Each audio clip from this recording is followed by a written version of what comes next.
Oh bonjour. On passe maintenant au troisième type d'histoire dans la méthode Public Narrative qu'on appelle l'histoire de maintenant, Story of Now.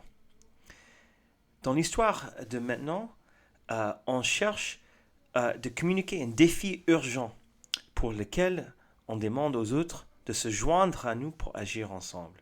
On va voir en quoi cette histoire est à la fois similaire mais aussi différente des histoires de soi qui expliquent le leadership et les valeurs de chaque membre du groupe, l'histoire de nous qui est basée sur le passé, les expériences vécues par le passé, soit par nous ou nos ancêtres, qui a façonné cette identité collective. L'histoire de maintenant, on se tourne vers l'avenir. On dit où est-ce qu'on va et comment on va agir ensemble pour avancer de la bonne façon. Le personnage d'une histoire de maintenant, dit Marshall Gans, et vous, vos auditeurs et la communauté au sens large que vous espérez engager dans l'action. Dans une histoire de maintenant, l'histoire, le storytelling et la stratégie se chevauchent. Parce que l'élément clé pour pouvoir donner l'espoir est de proposer une stratégie crédible qui va nous guider vers cet objectif commun. Et ce choix qui est au centre de l'histoire de maintenant n'est pas un choix comme nous devons tous choisir d'être de meilleures personnes, qui est trop vague, ou nous devons tous choisir de faire l'une de ces 53 choses qui rendent chacune d'entre elles insignifiante. Le choix, dit Marshall, nécessite une action que nous pouvons entreprendre ensemble et maintenant, vers un résultat concret que nous pouvons atteindre. Et voici l'architecture, la forme d'une histoire de maintenant.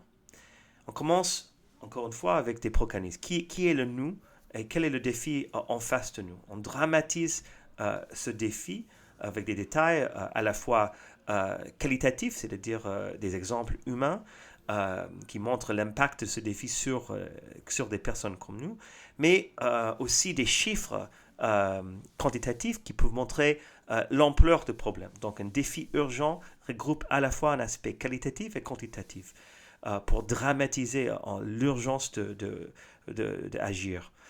Deuxième, on encadre le choix difficile entre nous et pour montrer ce choix qui est entre nous, parce qu'il s'agit de maintenant vers l'avenir, il faut donner le résultat négatif. Qu'est-ce qui est possible? Quels sont les risques devant nous si on n'agit pas de la bonne manière ou si on n'agit pas tout simplement? Et inversement, quel est le résultat souhaité? Quel est le futur qui est possible et en quoi on peut se permettre d'espérer d'avancer vers ce bon résultat. Et là, on s'appuie sur l'histoire de nous. Quels sont les moments de notre passé, les expériences vécues, les réussites de passé, les défis soulevés par le passé, qui nous permettent d'espérer de relever le défi actuel. Et une histoire de maintenant se termine par un appel à l'action. On appelle le public à agir. Et on propose quelle action est l'action la plus importante pour les prochaines étapes pour avancer. Donc, je vous propose de prendre un exemple d'une histoire de maintenant. Cette histoire de maintenant a été écrite par Luca De Meo, le CEO de Renault, dans le contexte des élections européennes. Donc, il a écrit en mars 2024 cette lettre à destination des candidats pour les élections européennes, des futurs parlementaires de l'Europe, ainsi que les électeurs et le grand public. L'automobile, aujourd'hui, écrit Luca De Meo, c'est 7% de l'économie européenne et 392 milliards d'euros de revenus pour les États, qui est plus de 20% des recettes fiscales de l'Union européenne. Nous observons néanmoins des signes croissants de faiblesse qui pourraient être une source de réelle inquiétude si rien n'est fait. Pilier de l'économie européenne, l'industrie automobile est confrontée à l'assaut des véhicules électriques en provenance de Chine.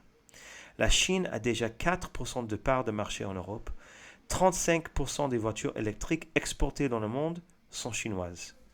J'ajoute que la construction automobile, qui a peu changé pendant 140 ans, doit intégrer 4 nouvelles chaînes de valeur. L'électrification, le logiciel, la recharge des voitures électriques et l'économie circulaire. Tout cela dans un contexte où les technologies évoluent vite et où le prix des matières premières fluctue fortement. Le marché, ce n'est pas une photo, c'est une vidéo, un film, il change. Nous ne voulons pas de protectionnisme, mais nous voulons une compétition juste. Or, celle-ci ne l'est pas. Une voiture made in China bénéficie d'un avantage coût de 6 000 à 7 000 euros par rapport à un modèle européen équivalent. Environ 25% du prix total. Aujourd'hui, l'étoile polaire, le cap de la politique européenne, c'est le Green Deal, la décarbonation de notre économie. On pourrait créer des zones économiques vertes, à l'image des zones économiques spéciales en Chine, qui concentrent les subventions et les investissements. Nous avons besoin d'un plan stratégique coordonné. Il faut réfléchir à des standards européens qui nous feraient gagner du temps, sur les prises de recharge par exemple, sur les logiciels ou électroniques, à l'intérieur des voitures aussi. En Chine, c'est standardisé. L'industrie pourrait coopérer et créer une sorte d'Airbus de la voiture pour mettre au point cette électronique embarquée que le client ne voit pas. Il faut aussi aborder la question critique des bornes de recharge et du maillage des territoires. Voulons-nous une Europe avec au nord une Norvège dont le parc sera électrifié à 90% et le sud de l'Espagne ou l'Italie sans bornes? Un plan doit être élaboré avec les fournisseurs d'électricité. En Chine, ce travail a été fait. Du 6 au 9 juin, les citoyens de l'Union européenne se rendront aux urnes pour élire leur Parlement pour les 5 prochaines années. Juste après ces élections, une nouvelle commission prendra ses fonctions à Bruxelles. Il s'agit d'un événement extrêmement important dans la vie démocratique du continent. Avant que ne débute la campagne électorale et son cortège d'arguments, j'ai souhaité faire entendre ma voix, non pas pour m'impliquer dans la politique, mais pour contribuer à une décision sur la bonne politique. Et dans la lettre, il propose 10 chemins, 10 propositions concrètes pour renouveler l'industrie automobile en Europe. Je ne vais pas les lire en détail, mais il s'agit de promouvoir les petites voitures européennes abordables, révolutionner les livraisons de derniers kilomètres, ainsi de suite. Si ça vous intéresse de les lire, vous pouvez taper sur l'internet Luca De Meo, lettre à l'Europe. Donc, il propose cette stratégie pour renouveler l'industrie automobile et il se termine. Je crois fermement à l'avenir de l'industrie automobile européenne, fortement engagée dans la transition énergétique. Mais cet engagement massif, c'est-à-dire 250 milliards d'euros, nécessite un cadre clair et stable. Je crois que nous pouvons atteindre nos objectifs grâce à des efforts communs et des partenariats entre les secteurs publics et privés. Avec Airbus, nous avons déjà vu ce que l'Europe peut faire. En multipliant les initiatives coopératives, nous mettrons notre industrie sur la voie du renouveau. Luca De Meo, lettre à l'Europe, mars 2024. Ok, appliquons la forme de l'histoire de maintenant. Donc on voit d'abord, il dramatise un défi. Par rapport, d'abord, les protagonistes, les Européens, on a cette industrie qui est forte, qui contribue de façon importante à nos économies et les recettes du gouvernement, mais on a cet assaut des véhicules électriques en provenance de la Chine. Il dramatise avec des chiffres de façon urgente. Donc, il pose un choix difficile.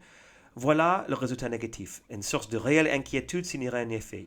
Il ne développe pas vraiment le scénario négatif, mais il nous laisse imaginer si les tendances continuent, l'essor de la Chine dans le marché des voitures. Et dans le contexte de ce choix, de 6 au 9 juin, les citoyens de l'Union européenne se rendront aux urnes pour élire le Parlement. Il donne cet appel à l'action, il explique la stratégie, une stratégie possible aux futurs parlementaires européens et aussi aux électeurs, afin de donner aussi des informations clés aux électeurs européens. Et il donne aussi, il fait le lien avec une histoire de nous, c'est-à-dire une histoire qu'il imagine qu'on a tous en tête, qui est un exemple d'Airbus, c'est un grand exemple de la coopération au niveau européen dans le monde économique, représenté par Airbus, qui a su réaliser beaucoup de succès. Et il termine à la fin avec cette note d'espoir. Nous mettrons si on peut arriver à mettre ces propositions en œuvre, nous mettrons notre industrie sur la voie de renouveau. Donc on voit cette forme d'une histoire de maintenant qui peut susciter, espérons-nous, de l'action concrète de la part des parlementaires européens.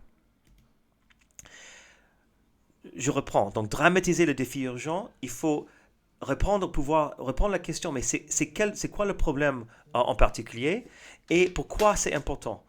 Pourquoi c'est important à la fois pour son impact humain, et on cherche des détails qui allument les neurones miroirs, mais aussi quelle est l'ampleur du problème? Quelles données, quels chiffres peut montrer son ampleur, sa portée? Dans la deuxième phase de l'histoire, on donne les risques de ne pas agir, mais aussi la vision du projet, la stratégie. Voici pourquoi nous pensons qu'une nouvelle approche peut réussir.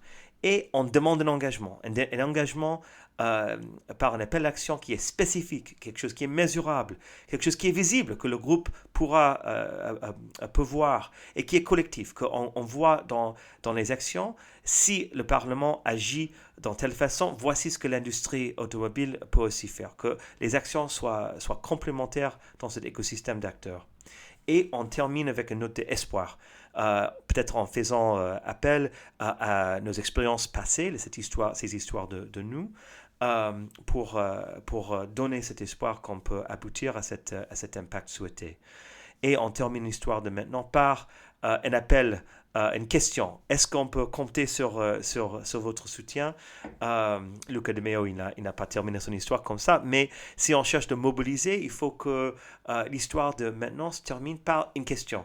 Est-ce qu'on peut compter sur vous? Enfin, et la vidéo suivante, on va explorer comment ces trois histoires s'articulent et en quoi on peut bien cadrer ces appels à l'action.